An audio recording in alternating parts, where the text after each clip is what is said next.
اللہ کے نام سے شروع جو نہایت مہربان ہمیشہ رحم فرمانے والا ہے۔ اور وہ وقت یاد کریں جب آپ کے رب نے فرشتوں سے فرمایا کہ میں زمین میں اپنا نائب بنانے والا ہوں۔ انہوں نے عرض کیا کیا تو زمین میں کسی ایسے شخص کو نائب بنائے گا جو اس میں فساد انگیزی کرے گا اور خون ریزی کرے گا،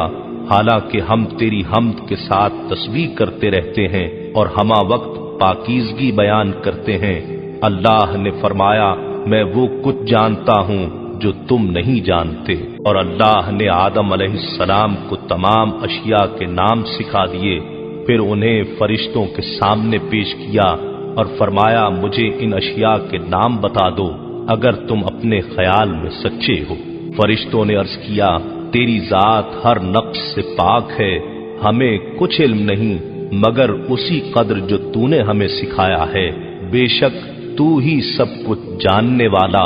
حکمت والا ہے۔ اللہ نے فرمایا اے آدم اب تم انہیں ان اشیاء کے ناموں سے آگاہ کرو۔ پس جب آدم علیہ السلام نے انہیں ان اشیاء کے ناموں سے آگاہ کیا تو اللہ نے فرمایا کیا میں نے تم سے نہیں کہا تھا کہ میں آسمانوں اور زمین کی سب مخفی حقیقتوں کو جانتا ہوں اور وہ بھی جانتا ہوں جو تم ظاہر کرتے ہو اور جو تم چھپاتے ہو۔ اور وہ وقت بھی یاد کریں جب ہم نے فرشتوں سے فرمایا کہ آدم علیہ السلام کو سجدہ کرو تو سب نے سجدہ کیا سوائے ابلیس کے، اس نے انکار اور تکبر کیا اور نتیجتاً کافروں میں سے ہو گیا۔ اور ہم نے حکم دیا اے آدم تم اور تمہاری بیوی اس جنت میں رہائش رکھو اور تم دونوں اس میں سے جو چاہو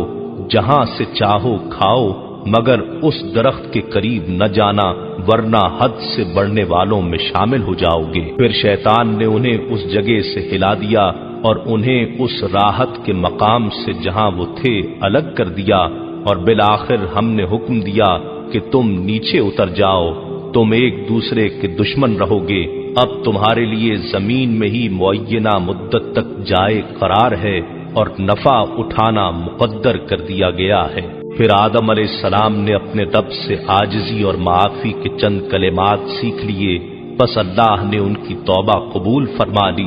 بے شک وہی بہت توبہ قبول کرنے والا مہربان ہے۔ ہم نے فرمایا تم سب جنت سے اتر جاؤ، پھر اگر تمہارے پاس میری طرف سے کوئی ہدایت پہنچے تو جو بھی میری ہدایت کی پیروی کرے گا نہ ان پر کوئی خوف طاری ہوگا اور نہ وہ غمگین ہوں گے، اور جو لوگ کفر کریں گے اور ہماری آیتوں کو جھٹلائیں گے تو وہی دوزخی ہوں گے، وہ اس میں ہمیشہ رہیں گے۔